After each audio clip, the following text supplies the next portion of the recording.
नमस्कार दोस्तों, स्वागत है आप सभी का हमारे पढ़ाई आपके यूट्यूब चैनल पे। मैं अरवी सर।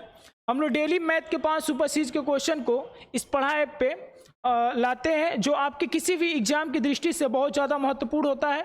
ठीक है, और यदि आप यहाँ से डेली मैथ के 5 सुपर सीरीज के क्वेश्चन को देखते हैं तो आपको किसी भी एग्जाम में बहुत ज़्यादा यहाँ से फ़ायदा होगा। चलिए आज के पहले क्वेश्चन को हम लोग देखते हैं।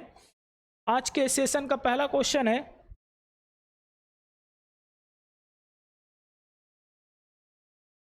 पहला क्वेश्चन है आपका, बोला है समांतर श्रेणी 3, 8, 13, 18, 23 का 50वां पद क्या होगा। तो बेटा पद देखिए, जो पुलिस का पेपर रद्द हो गया उसमें आपको पद बहुत ज़्यादा पूछे गए थे।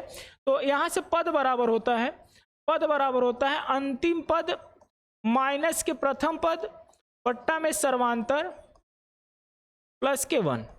इफ आपका पद निकालने का एक फॉर्मूला होता है। ठीक है, इसी बेस पे सवाल बना है। बोला है पद, यानी कौन सा पद पूछ रहा है, 50वां। तो पद के स्थान पे 50 रख लेंगे हम लोग। अंतिम पद पूछ रहा है, यानी 50वां पद पूछ रहा है, तो 50वां पद क्या होगा, x होगा। और माइनस के प्रथम पद कितना दे रखा है, 3 दे रखा है, तो 3 रखेंगे। सर्वांतर, इन दोनों का अंतर, सभी में जो सर्वांतर होता है समान होता है, उसी को हम लोग क्या कहते हैं, सर्वांतर कहते हैं। 5 से भाग करेंगे, प्लस के कितना हो जाएगा 1। 50 में से 1 घट जाएगा, कितना हो जाएगा 49, और 5 से मल्टीप्लाई हो जाएगा, बराबर हो जाएगा x माइनस के 3। गुणा करेंगे, ये आ जाएगा आपका 5 9 45 के 5 और 5 चौक के 20, 20 4 24, 245 हो जाएगा। 3 यहाँ पे माइनस से इधर आएगा, प्लस हो जाएगा, यानी x का मान जो हो जाएगा आपका 248। इस सवाल का जो राइट आंसर हो जाएगा कितना हो जाएगा आपका 248, यानी ऑप्शन नंबर डी इस सवाल का राइट आंसर हो जाएगा। ठीक है, तो दोस्तों ऐसा उम्मीद है सवाल आप बना लेंगे। देखिए क्वेश्चन में क्या है, जब भी आपको पद पूछा जाए तो आप तुरंत फॉर्मूला लगाएंगे, पद बराबर अंतिम पद माइनस प्रथम पद बट्टा में सर्वांतर प्लस के 1। डाटा सब दिए रहेंगे, आप यहां से क्या करेंगे, मान को निकाल लेंगे। ठीक है, अगला क्वेश्चन देखते हैं इस सीरीज का। क्वेश्चन है अगला, क्वेश्चन क्या है, उस समचतुर्भुज का क्षेत्रफल ज्ञात कीजिए जिसके विकर्ण 10 सेंटीमीटर और 8.2 सेंटीमीटर है। तो देखिए, जब भी समचतुर्भुज का क्षेत्रफल पूछे और विकर्ण ज्ञात हो, क्या ज्ञात हो आपको, विकर्ण ज्ञात हो, तो एरिया, क्षेत्रफल बराबर एरिया बराबर होता है दोनों विकर्णों का गुणनफल बट्टा में 2, दोनों विकर्णों गुणनफल बट्टा में 2। इस बेस पे आप सवाल को लगा सकते हैं। दिया है विकर्ण, दिया है 10 सेंटीमीटर, यानी एरिया हो जाएगा 10 सेंटीमीटर और 8 कितना है 2 सेंटीमीटर। 2 से डिवाइड करेंगे, काटेंगे इसको, 4 बार में कट जाएगा। ठीक है, 10 से गुणा करेंगे तो कितना हो जाएगा 41 वर्ग सेंटीमीटर, यानी इस सवाल का जो राइट आंसर होगा कौन सा हो जाएगा आपका, ऑप्शन नंबर ए इस सवाल का राइट आंसर हो जाएगा। ठीक है, तो विकर्ण दिए हों, समचतुर्भुज के विकर्ण दिए हों, तुरंत फॉर्मूला लगाएंगे, दोनों विकर्णों का प्रोडक्ट बाई 2। ठीक है, दोनों विकर्णों का गुणनफल बट्टा में 2, सॉल्व करेंगे, आपका आंसर आ जाएगा। ठीक है, अगला क्वेश्चन देखते हैं। क्वेश्चन नंबर 3 क्या कह रहा है, समझिए। क्वेश्चन नंबर 3 कह रहा है साइन a माइनस बी बराबर 1/2 कॉस a प्लस बी बराबर 1/2। बोलना है जहां पे a प्लस बी का मान 0 से बड़ा हो और 90 से छोटा हो और 90 के बराबर भी हो सकता है। और बोला है एक वैल्यू और बोल रखा है कि a का मान जो है b से बड़ा हो, तो बोला है a और b का मान ज्ञात कीजिए। तो देखिए हम लोग देखेंगे साइन a माइनस बी बराबर 1/2 दे रखा है, तो साइन a माइनस के b, साइन 1/2 किसका मान होता है, तो आपको कि सर साइन 30 अंश का मान होता है। इसी प्रकार से cos a plus B, cos a plus B, तो सर कॉस 1/2 किसका मान होता है, तो कॉस 1/2 कॉस 60 अंश का मान होता है।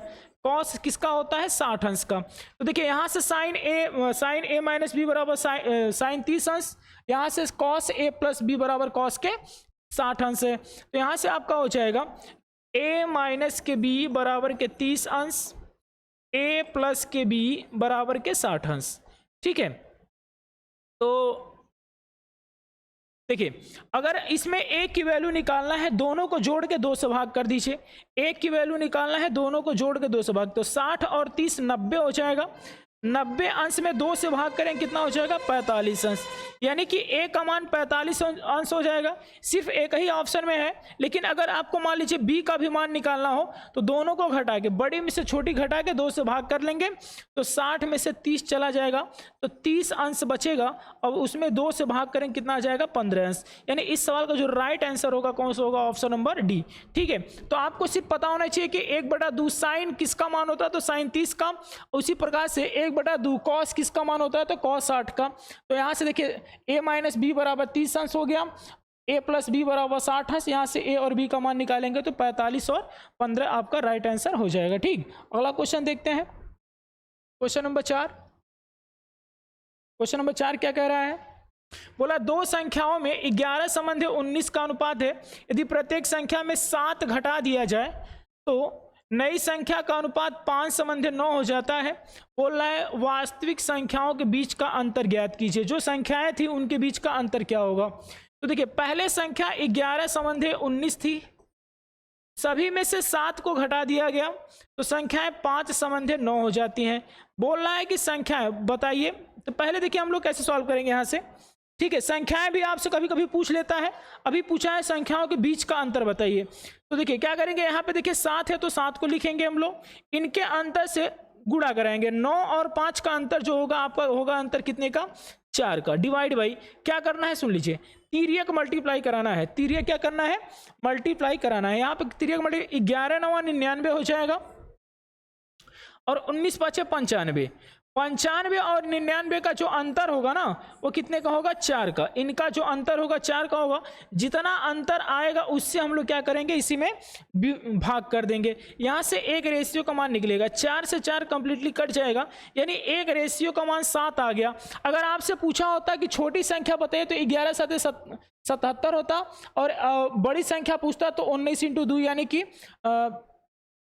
19 5 19 6 का सॉरी 19 7 आपका हो जाता 9 7 63 के 3 और 7 1 7 7 6 13 113 इस सवाल का राइट आंसर होता। बट आपसे पूछा क्या है कि दोनों संख्याओं के बीच का अंतर, तो 11 और 19 का अंतर जो होगा 8 रेशियो का होगा और एक रेशियो का मान 7 है तो 7 से गुणा करा लेंगे तो कितना हो जाएगा 8 7 56।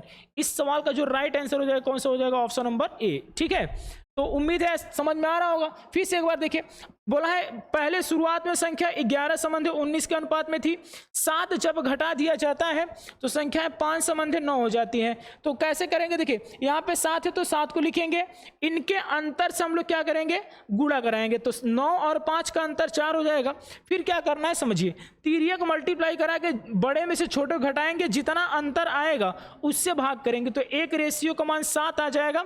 और पूछा है बड़े मतलब दोनों संख्याओं के बीच का अंतर क्या होगा, तो 19 और 11 का अंतर होगा 8 का, एक रेशियो का मान 7 है तो 8 7 कितना हो जाएगा 56।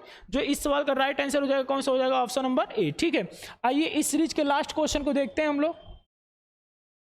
क्वेश्चन है समझते हैं।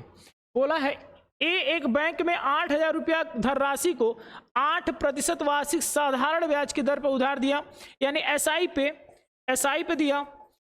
और दूसरा क्या कर रहा है बंदा, 6,000 रुपया धनराशि को 10 की वार्षिक दर से चक्रवृद्धि ब्याज यानी कि कंपाउंड इंटरेस्ट पर दिया। बोल रहा है कि उनके ब्याजों में 3 वर्ष के बाद उनके ब्याजों में अंतर क्या होगा। ठीक है, देखिए 3 वर्ष के लिए 8 की रेट से एसआई दिया तो 8 तरीके कितना 24% लेगा, कितने का 8,000 का। 8,000 का 24% जब निकालेंगे हम लोग तो आएगा, देखिए डबल जीरो से 1% खत्म हो जाएगा तो 8 चौक के 32 के 2 हो जाएगा, हासिल 3 लगेगा, 8 दूना के 16 3 कितना हो जाएगा 1920 रुपया एसआई हो जाएगा। उसी प्रकार से 10 का सक्सेसिव जब हम लोग लगाएंगे, 10 का सक्सेसिव 3 वर्ष के लिए लगाएंगे तो ब्याज कितना आएगा 33.1% हो जाएगा। और कितने का 6,000 का तो 6,000 लिखेंगे। ठीक है, देखिए यहाँ से जब हम लोग सॉल्व करेंगे तो आपका देखिए 1% से 2 जीरो खत्म हो जाएगा, 1 दशमलव तो ए भी जीरो खत्म हो जाएगा। ठीक है, गुणा करेंगे 6 1 कम 6 6 3 के 18 के 8 और 6 त्रिक 18 1 19, कितना हो जाएगा 1986। आपसे बोला है कि एसआई और सीआई के बीच का अंतर ज्ञात कीजिए।